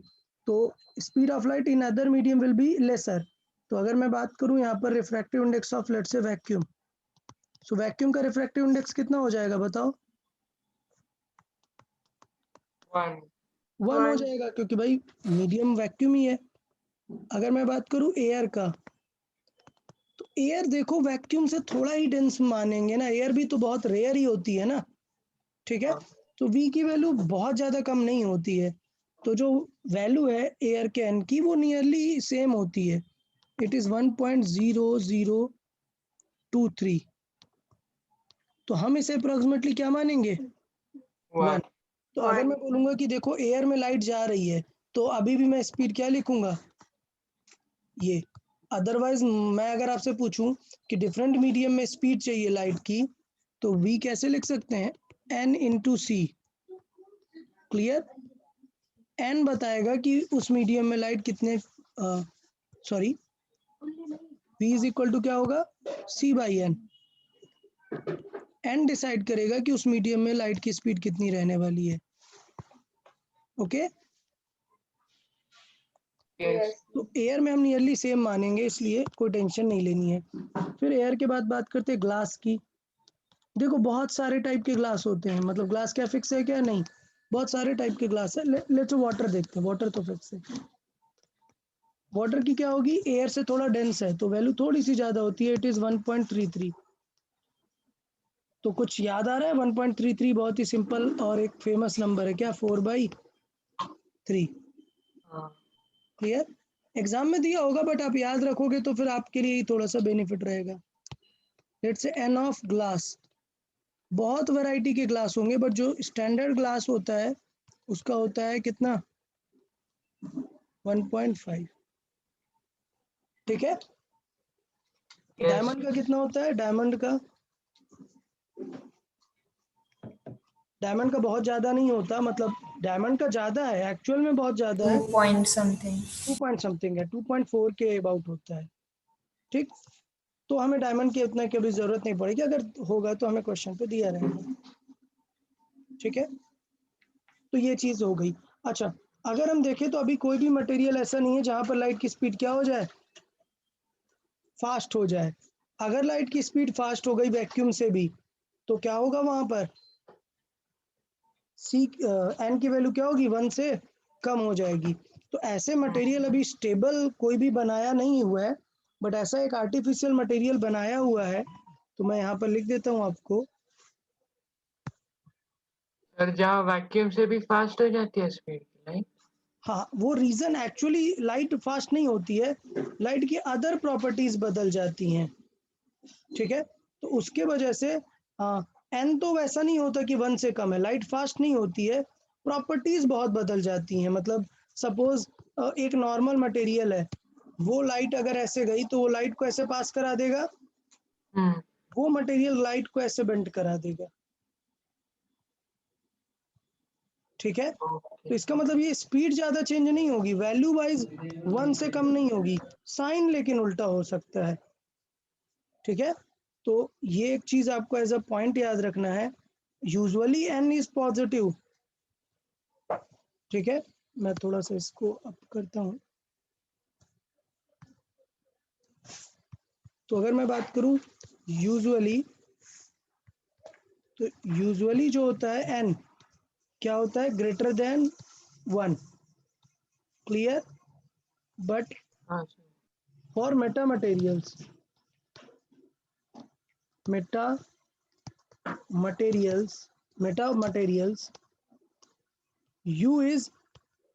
N is less than or equal to -1। मतलब बेसिकली क्या बोलना चाहता हूं मैं कि मेटा मटेरियल्स के लिए N कैसा होता है? नेगेटिव हो सकता है। तो स्पीड का कोई फर्क नहीं होगा, स्पीड हमेशा थोड़ा सा कम ही रहेगी, मतलब N की वैल्यू ऐसे आएगी 1.5, बट कैसी? नेगेटिव की 1.5। मतलब होगा वो ग्लास जैसा, लेकिन रेज को जस्ट उल्टी डायरेक्शन में रिवर्ट करा देगा। ठीक है, So but for metamaterials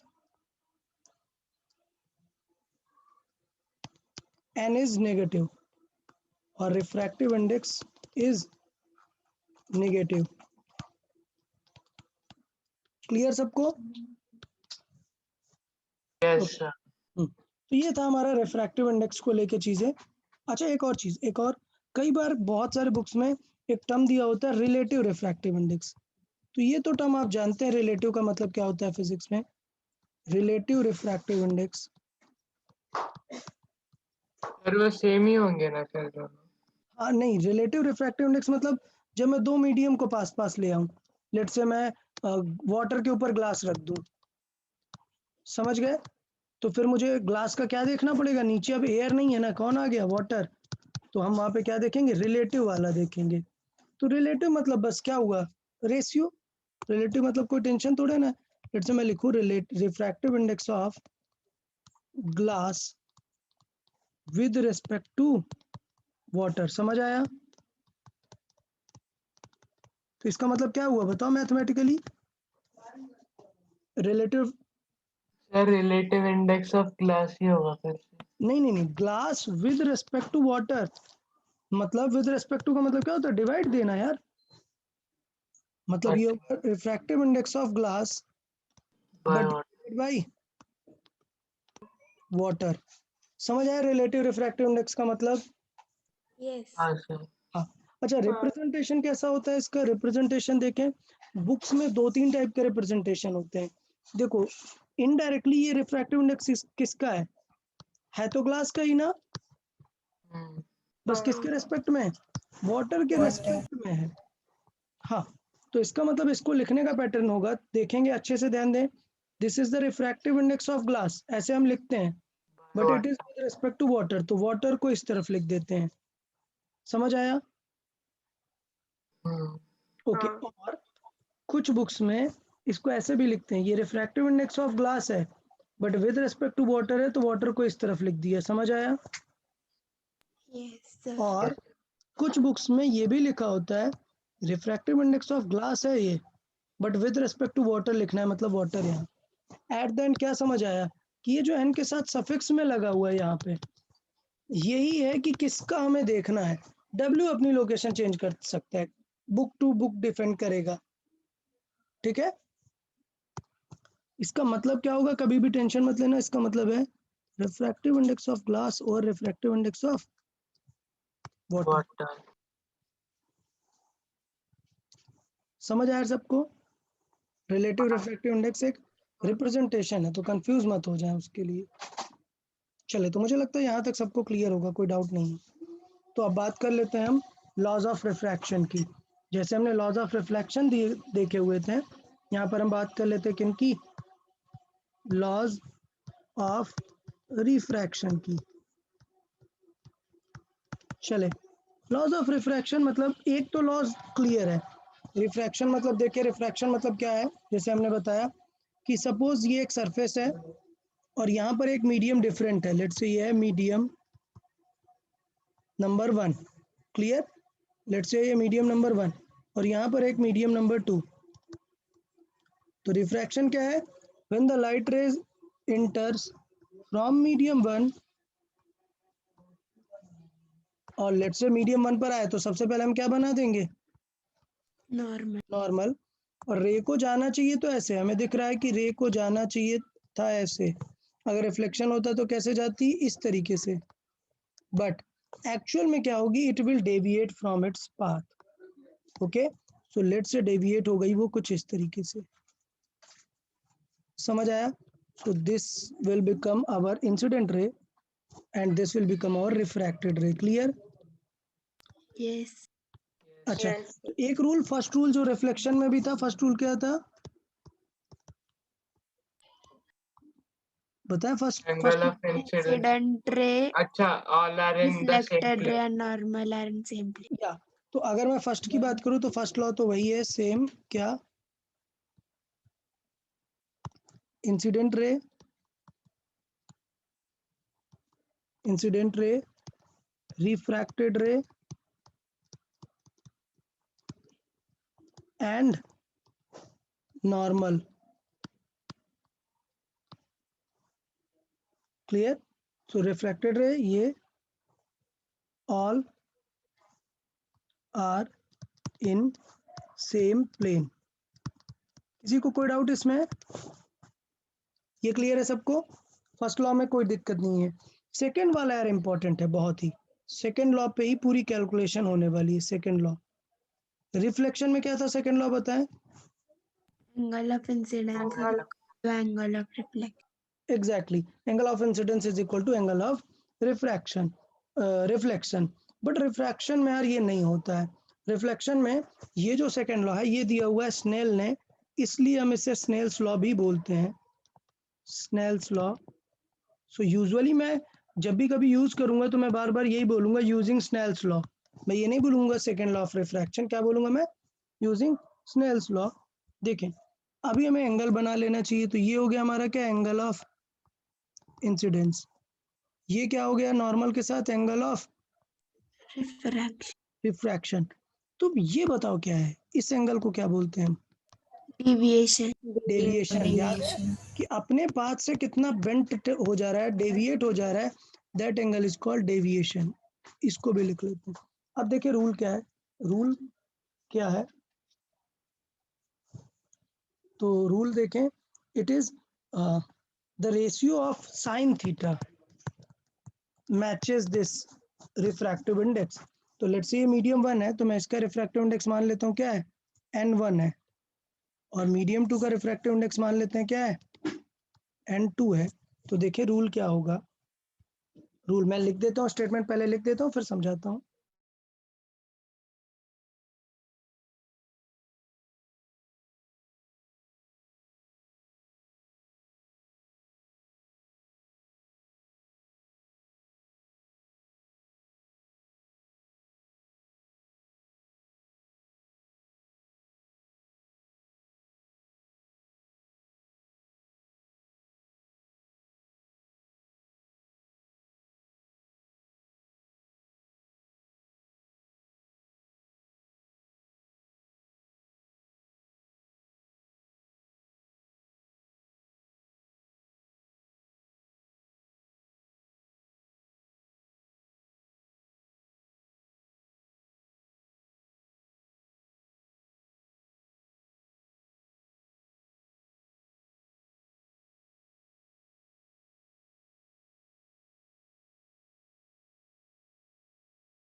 okay देखें यार, ये जो साइन लिखा है ना, ये साइन थीटा ही है।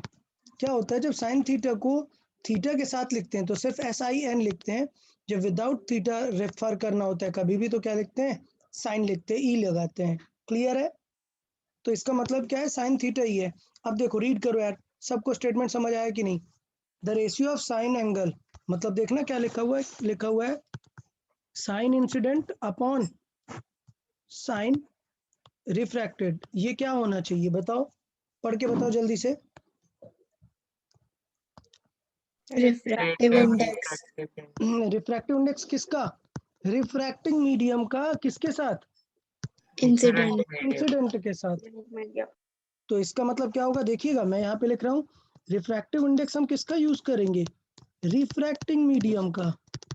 किसके रेस्पेक्ट में? इंसिडेंट के रेस्पेक्ट में। समझ आया या नहीं? यानी n refracting by n incident. Exactly. तो इसका मतलब होगा, इसका फीलिंग ये है, लिखने का मतलब होगा n refracting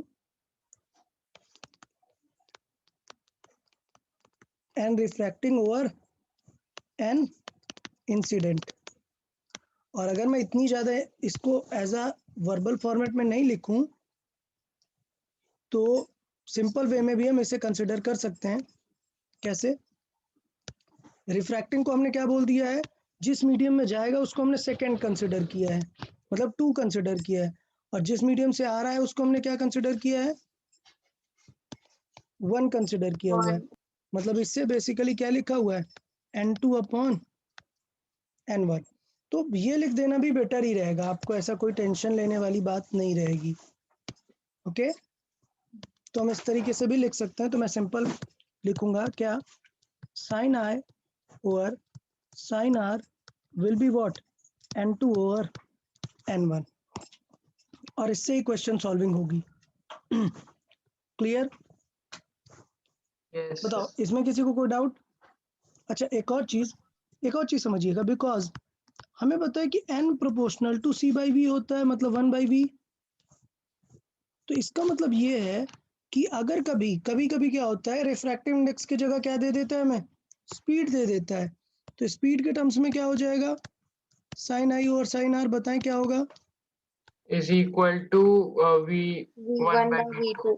v1 by V two, very good यार, v1 बाई वी टू, क्योंकि इनवर्स रिलेशन है ना, तो रेशियो फ्लिप हो जाएगा। तो ये स्नेल्स लॉ नहीं है, ये स्नेल्स लॉ नहीं है, इसे मत स्नेल्स लॉ बोल देना, स्नेल्स लॉ ये है, ठीक है। अच्छा, लेकिन हम क्वेश्चन सॉल्विंग के लिए देखें क्या यूज करेंगे। क्वेश्चन सॉल्विंग के लिए रेशियो थोड़ा सा कंफ्यूजन होता है, तो मैं क्वेश्चन सॉल्विंग के लिए क्या यूज करता हूँ, क्वेश्चन सॉल्विंग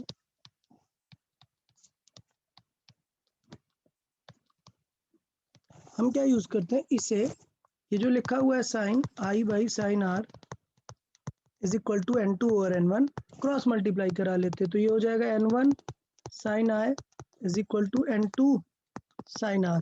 अच्छा देखो, आई किस मीडियम का एंगल है, n1 का ही एंगल है ना, N1 का, हाँ, और r किस मीडियम का एंगल है, N2 का। तो मतलब देखो कंफ्यूजन तो हट ही गई।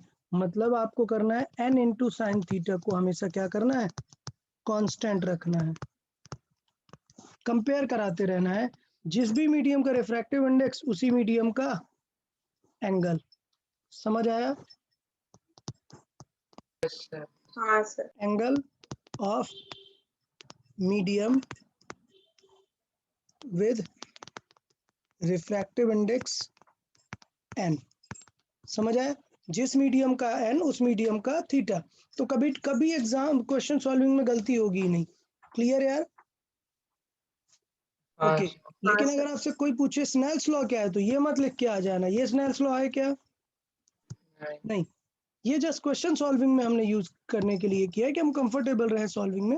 स्नेल्स लॉ तो यही है क्या, ratio is equal to relative refractive index of refracting medium with incident medium. Clear? Okay, तो देखें यार, इसको सॉल्विंग कर लेते हैं, मतलब थोड़ा एक बेसिक क्वेश्चन से सॉल्विंग करते हैं, फिर नेक्स्ट लेक्चर में और डिटेल में एग्जांपल्स और चीजें करेंगे, ठीक है। चलिए पहले अब एकदम बेसिक क्वेश्चन से सॉल्विंग करते हैं। अच्छा, डेविएशन क्या हो जाएगा सारे केसेस में, देखो डेविएशन। अच्छा, हम क्या करते हैं, चले मैं कुछ केसेस कर लेता हूँ, क्वेश्चन सॉल्विंग हम नेक्स्ट लेक्चर में ही कर लेंगे। पहले कुछ केसेस समझ लेते हैं, तो कुछ रिजल्ट समझ लेते हैं, इंपॉर्टेंट रिजल्ट्स टाइप में, इंपॉर्टेंट रिजल्ट्स। जब भी कभी रिफ्रैक्शन होगा आपको ये रिजल्ट्स याद रखने हैं। ओके एवरीवन, ये रिजल्ट्स याद रखने हैं। लेट्स से फर्स्ट रिजल्ट की बात कर लेते हैं। First result, suppose light ray denser medium से रेयर मीडियम में जा रही है। Okay, so light ray travelling, और light ray travels from denser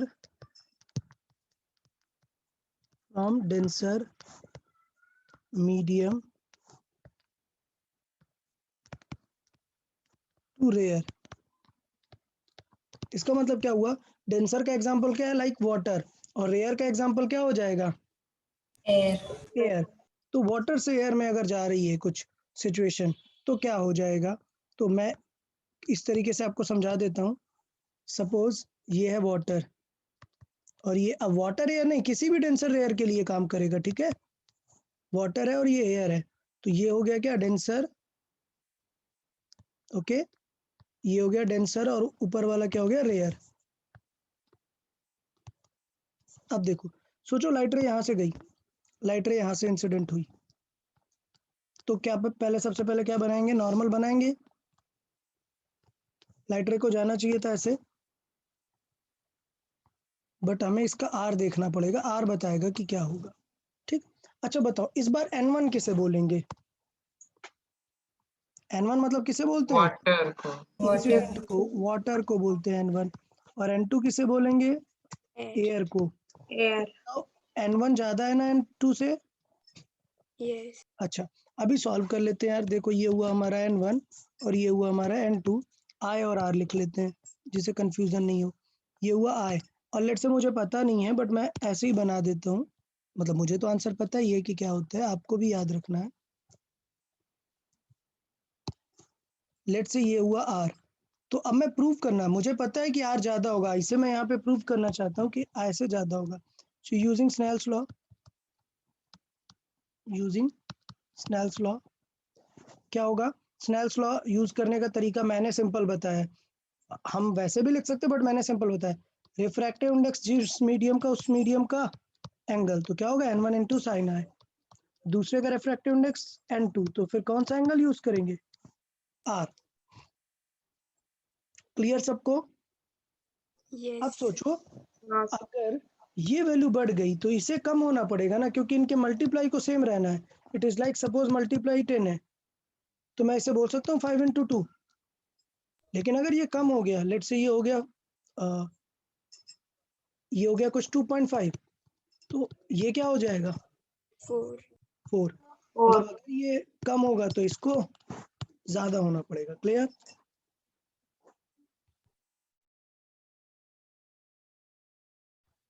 तो इसका मतलब ये हुआ कि अगर N1 ज्यादा है, if N1 is greater than N2, तो इसका मतलब क्या होना चाहिए? देन किसको कम होना पड़ेगा? आई को कम होना पड़ेगा ना, क्योंकि आई ज्यादा हो गया। इसका मतलब साइन आई को कम होना पड़ेगा किससे? साइन आर से। इसका मतलब आई को भी कम होना पड़ेगा किससे? आर से। और यही तो मैं बताना चाह रहा था कि आर क्या आएगा? ज्यादा। तो ये देखो, ये कैलकुलेशन से हमने रिजल्ट निकाला, बट आपको एग्जाम में कैलकुलेट नहीं करना, आपको ये स्टेटमेंट याद रखना है। क्या स्टेटमेंट याद रखना है? कि when light ray travels from denser to rare medium it will deviate away from the normal. तो ये स्टेटमेंट याद रखेंगे क्या? Light will move, will deviate away from the normal। Clear सबको? हाँ सर। और डेविएशन एंगल कैसे निकाल सकते हैं?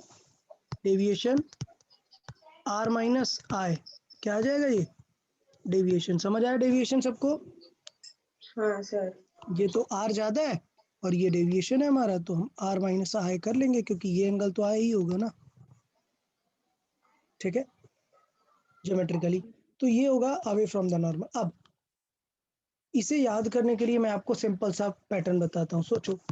सोचिएगा, सपोज अब अच्छा ये पूरा वेग है एकदम, ये जो मैं बोल रहा हूँ this is not the real reason, जो मैं समझा रहा हूँ ये रियल नहीं है, बिल्कुल भी रियल नहीं है।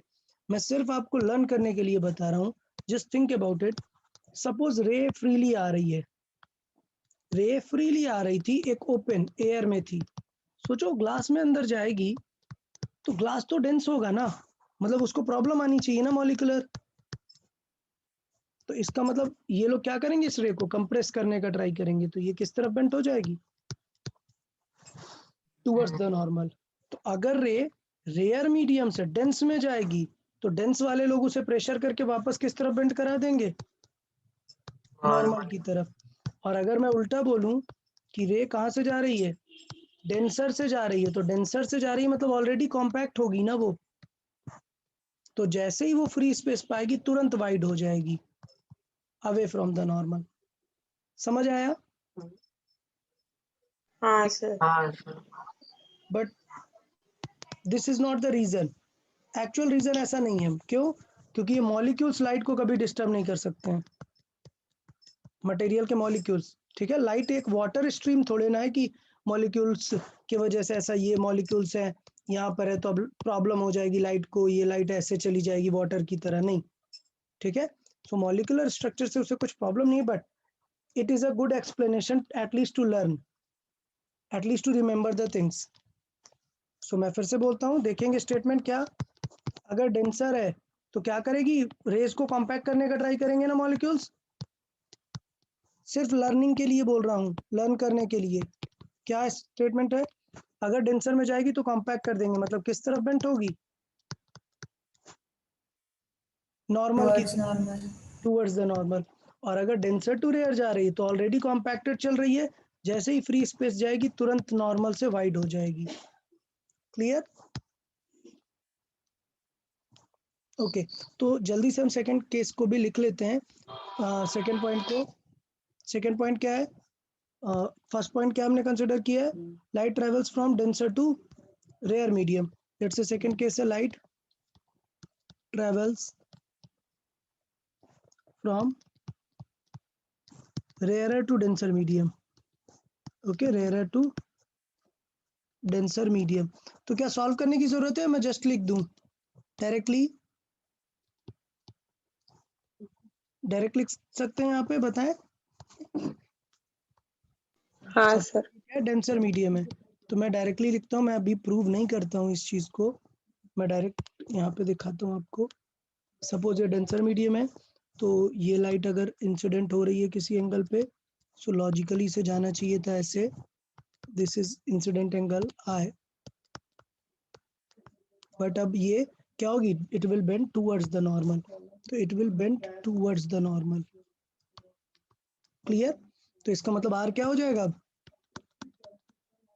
छोटा हो जाएगा, and this will be our deviation. Clear? So इसका मतलब क्या हो जाएगा, ये n1 है और ये n2 है, तो मैं डायरेक्टली लिखता हूँ if n2 is greater than n1, तो देन क्या सिचुएशन आएगी, r will be less than I। तो इसका मतलब क्या होगा, light will bend towards the normal.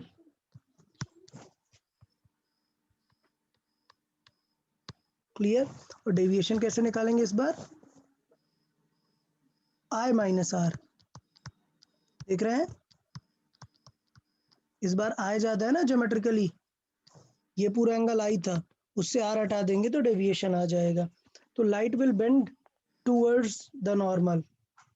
Clear? और इसमें क्या होगा, light will bend away from the normal. ये दोनों कैसे समझ में आया सबको? थर्ड, हाँ सर। थर्ड बहुत important last case, if light is incident normally. अच्छा, नॉर्मली का मतलब ये है कि लेट्स से मीडियम कैसा हो, लेट्स से हम बात कर रहे हैं कि ये रेयर है और ये डेंस है, या फिर मीडियम ऊपर वाले को क्या कर दे रहे हैं हम, डेंस कर दे रहे हैं और इसे रेयर कर दे रहे हैं, कुछ भी फर्क नहीं पड़ता। अगर लाइट नॉर्मली आ रही है, इसका मतलब इंसिडेंट एंगल कितना है, 0। रिफ्रैक्टेड एंगल भी 0 होगा, क्योंकि साइन 0 मतलब 0 होगा ना, so it is irrespective of n। Clear? So इसका मतलब इफ I 0 है then R 0 must be। Clear? It is independent of